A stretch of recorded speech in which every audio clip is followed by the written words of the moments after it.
ಕೊಪ್ಪಳದ ತಹಸೀಲ್ದಾರ್ ಕಚೇರಿಯಲ್ಲಿ ಕುಡಿಯುವ ನೀರಿಗೆ ಹಾಹಾಕಾರ.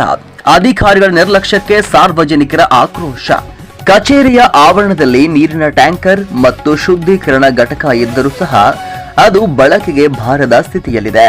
ನೀರಿನ ಟ್ಯಾಂಕ್ ಒಳಗೆ ಕಸ, ಕಡ್ಡಿ ಮತ್ತು ಹುಳುಗಳು ಬೆದ್ದಿದ್ದು ನೀರು ಸಂಪೂರ್ಣವಾಗಿ ಕಲುಷಿತಗೊಂಡಿದೆ. ಈ ನೀರನ್ನು ಕುಡಿಯುವುದರಿಂದ ಸಾಂಕ್ರಾಮಿಕ ರೋಗಗಳು ಹರಡುವ ಭೀತಿ ಎದುರಾಗಿದೆ. ಒಟ್ಟು 2 ಶುದ್ಧ ಕುಡಿಯುವ ನೀರಿನ ಘಟಕವಿದ್ದರೂ ಬಳಕೆಗೆ ಬಾರದ ಸ್ಥಿತಿಯಲ್ಲಿದೆ. ಬೇಸಿಗೆಯ ಈ ಸಂದರ್ಭದಲ್ಲಿ ಶುದ್ಧ ನೀರು ಸಿಗದೆ ಸಾಂಕ್ರಾಮಿಕ ರೋಗಗಳ ಭೀತಿ ಆವರಿಸಿದೆ.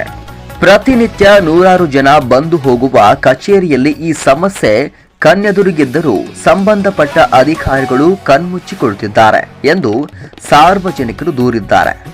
ಸಾಮಾಜಿಕ ಕಾರ್ಯಕರ್ತರಾದ ದೇವರಾಜ್ ವರ್ತಟ್ನಾಳ, ಭಾಷಾ ಸಾಬ ಮಣ್ಣೂರು, ಗಂಗಯ್ಯ ಹಿರೇಮಠ ಹಾಗೂ ಸಂಘಟನೆಯ ಕಾರ್ಯಕರ್ತರು ಈ ಅವ್ಯವಸ್ಥೆಯ ವಿರುದ್ಧ ತೀವ್ರ ಅಸಮಾಧಾನ ವ್ಯಕ್ತಪಡಿಸಿದ್ದಾರೆ.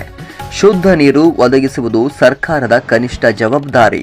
ಕೂಡಲೇ ಈ ಘಟಕವನ್ನ ಸ್ವಚ್ಛಗೊಳಿಸಿ ಸಾರ್ವಜನಿಕರಿಗೆ ಯೋಗ್ಯವಾದ ನೀರು ಪೂರೈಸದಿದ್ದರೆ ಪ್ರತಿಭಟನೆ ನಡೆಸಲಾಗುವುದು ಎಂದು ಎಚ್ಚರಿಸಿದ್ದಾರೆ. ನಮ್ಮ ಹೆಸರು ದೇವರಾಜ್ ವರ್ತಟ್ನಾಳ್ ಅಂತ ಹೇಳಿ. ಇಲ್ಲಿ ಸಾರ್ವಜನಿಕರು ಬಹಳ ಎಲ್ಲ ಆಧಾರ್ ಕಾರ್ಡು, ಪ್ಯಾನ್ ಕಾರ್ಡ್ ಯಾವ್ದಾದ್ರು ಎಲ್ಲ ಮಾಡ್ಸಲಿಕ್ಕೆ ಬರ್ತಾರೆ ಸರ್. ಇಲ್ಲಿ ಸಾರ್ವಜನಿಕರಿಗೆ ಕುಡಿಯೋ ನೀರಿದ್ದು ತೊಂದರೆ ಇದೆ ಸರ್. ಎಲ್ಲ ಇಲ್ಲಿ ನೀರಿನ ವ್ಯವಸ್ಥೆ ಸರಿ ಇಲ್ಲ ಸರ್. ಇದೆಲ್ಲ ಪೂರ್ತಿ ಧೂಳ ತುಂಬಿದೆ ಸರ್. ಇದರಲ್ಲಿ ಹುಳ ಗಿಳ ಎಲ್ಲ ಚೆನ್ನಾಗಿ ಇದು ಇದಾವ್ರಿ.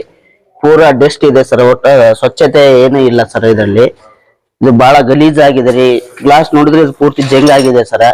ಇಲ್ಲಿ ಏನ್ ನಾವು ಕೇಳ್ಕೊಳ್ಳೋದೇನಾದ್ರೆ ಅಧಿಕಾರಿ ಕಳಿಸಿದಾಗ ಇದನ್ನೆಲ್ಲ ಸ್ವಚ್ಛತೆ ಕಾರ್ಯಕ್ರಮ ಈಗ ಅಧಿಕಾರಿಗಳು ಎಲ್ಲ ಗಮನಿಸಬೇಕಂತ ಹೇಳಿ ತಮ್ಮಲ್ಲಿ ಏನ್ ಮಾಡ್ತಾರೆ. ತಾಲೂಕು ಅಧ್ಯಕ್ಷ ಅಂತ ಹೇಳಿ ನಿನ್ನೆ ಇದೇ ಟೈಮ್ ಬಂದಿದ್ವಿ. ಈ ನೀರನ್ನು ಸಾರ್ವಜನಿಕರು ಬಳಸ ನೋಡಿದ್ವಿ. ನಾವು ನೀರು ಕುಡಿಯೋಂತ ಹೋದ್ವಿ. ಹೋದಾಗ ಇರುಬಿ, ಕಡ್ಡಿ, ಕಸರು ಎಲ್ಲ ಬಿದ್ದು ಇದರಲ್ಲಿ ಕಲ್ಮಶ ತುಂಬಿದೆ. ಅದೇ ರೀತಿಯಾಗಿ ನಿನ್ನೆ ನೋಡಿದ್ವಿ. ನಿನ್ನೆ ನೋಡಿ ಅಧಿಕಾರಿಗಳು ಪ್ರಸ್ತಾವ ಮಾಡ್ಕೊಂತ ಮಾಡಿದ್ವಿ. ಆದ್ರೆ ಇವತ್ತು 2 ದಿನ ಆಯ್ತು ಅದೇ ರೀತಿ ಇದನ್ನ ಮಾಡ್ತಾ ಇದೀವಿ. ಅದ್ರ ಸಲುವಾಗಿ ಮೇಲ ಅಧಿಕಾರಿಗಳು ಆದಷ್ಟು ಬೇಗ ಇದು ಗಮನ ಹರಿಸ್ಬೇಕಂತೇಳಿ ಕಳಕಳಿ ಬೀಳ್ಕೊಡ್ತೀವಿ. ಉದ್ದೇಶ ಏನಂತಂದ್ರ ಸಂಬಂಧಪಟ್ಟ ಅಧಿಕಾರಿಗಳು ನೀವು ನೀರು ಕುಡಿಯಲ್ಲವ ಇದರದ್ದು. ಈಗ ನಾವು ಗೊತ್ತು ಗುರಿ ಇಲ್ಲ ಬಂದು ಕುಡಿದ್ವಿ, ಏನೋ ಕಸಾಯಿ ಕಾಯಿಲೆ ಬಂತು, ಯಾರು ಹೊಣೆಗಾರಿಕೆ ಇದಕ್ಕೆ? ಹೌದಲ್ಲ, ನೀವೆಲ್ಲ ವಿಚಾರ ಮಾಡುವಂತದ್ದು. ಈಗ ನಾವು ಸುಮ್ಮನೆ ನಿಮಗೆ ಬಂದು ಇದನ್ನ ಉದ್ದೇಶಪೂರ್ವಕವಾಗಿ ನಿಮ್ಗೆ ತೆಗೆದು ತೋರಿಸಿ ಬಾಯಿ ತೆಗೆದು ನಿಮ್ಮಲ್ಲಿ ನೀರು ತಂದು ಕೊಟ್ಟು ಆಮೇಲೆ ಗುರುತಿಸ್ಬೇಕಾ? ನಿಮ್ಮ ತಹಸೀಲ್ದಾರ್ ಕಚೇರಿ ಇರ್ತಕ್ಕಂಥ ಸಾರ್ವಜನಿಕರು ಬಾಯಾರಿಕೆ ಇರ್ತಿ ಸಹಜವಾಗಿ ಕುಡಿದು ಬಿಡ್ತಾರೆ. ಅದ್ರೊಳಗೆ ಏನೇನು ಬಿದ್ದೈತಿ ಅನ್ನೋದು ನಿಮ್ಗೆ ತೋರಿಸಿದಿರ. ಅದು ಸಾಕಷ್ಟು ಇರುವೆಗಳು ತುಂಬೇವು, ಕಸ ಬಿದ್ದೈತಿ, ಸುತ್ತ ಕಡೆ ಡಸ್ಟ್ ಐತಿ. ಡಸ್ಟ್ ಅಲರ್ಜಿಗೆ ಬಂದ್ರೇನೆ ಸರ್ವೇ ಸಾಮಾನ್ಯವಾಗಿ ಒಬ್ಬರು ವೈದ್ಯರ ಹತ್ರ ಹೋದ್ರೆ ದುಡ್ಡು ಖರ್ಚು ಮಾಡ್ಬೇಕಾಗತ್ತೆ.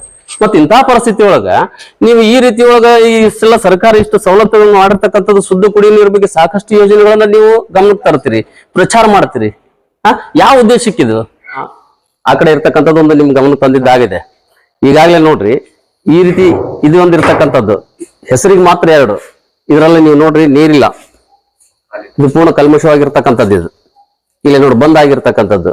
ಇಲ್ಲಿ ಸಾರ್ವಜನಿಕರು ಒಂದೊಂದು ಹಾಕಾರದ ಒಂದು ಪರಿಸ್ಥಿತಿ ಹೆಂಗೈತೆ ಅಂದ್ರ, ಒಂದೊಂದು ಗ್ಲಾಸ್ ನೀರು ಕುಡಿಬೇಕಾದ್ರೆ ಹೋಟೆಲ್ ಹೋಗಿ ಕುಡಿಬೇಕು, ಯಾರ್ದೋ ಒಂದು ಅಕ್ಕಪಕ್ಕ ಇರ್ತಕ್ಕಂಥ ಬಾಟಲ್ ನೀರನ್ನ ಇಸ್ಕೊಂಡಂತ ಪರಿಸ್ಥಿತಿ ಬರ್ತೈತಿ. ಆದ್ರೆ ಇಲ್ಲಿ ಹೆಸರಿಗೆ ಮಾತ್ರ 2 ವಾಟರ್ ಸಿಸ್ಟಮ್ ಐತಿ. ನೀರಿನ ಬಳಕೆ ಆಗ್ಬೇಕಾಗಿತ್ತು, ಇದ್ರೊಳಗೆ ಒಂದು ತೊಟ್ಟ ನೀರಿಲ್ಲ. ಆದ್ರೆ ಸಾರ್ವಜನಿಕರು ಏನಂತಾರೆ, ಸಾಕಷ್ಟು ನೀರು ಚಲೋ ಐತಿ ಕುಡಿಬೇಕಂತ ಆ ಕಡೆ ಹೋದ್ರ ಅದರಲ್ಲಿ ಎಲ್ಲ ಕಲ್ಮಶ ತುಂಬ್ಕೊಂಡ್ಬಿಟ್ಟಿದೆ. ಇದು ನೋಡಿದ್ರೆ ಖಾಲಿ ಐತಿ. ಇದಕ್ಕೂ ಕೂಡ ಸಂಬಂಧಪಟ್ಟ ಅಧಿಕಾರಿಗಳು ಈಗಾಗಲೇ ಇದನ್ನ ಶುದ್ಧೀಕರಣ, ನೀರನ್ನ ಸುರಕ್ಷಿತವಾಗಿಡುವಂತ ರೀತಿಯಾಗ ತಾವೆಲ್ಲ ಮುನ್ನೆಚ್ಚರಿಕೆ ಕ್ರಮ ವಹಿಸಬೇಕು ಅಂತ ಹೇಳಿ ನಮ್ಮ ಸಂಘಟನೆ ಪೂರ್ವಕವಾಗಿ ನಾವು ಕೇಳ್ಕೊತೀವಿ.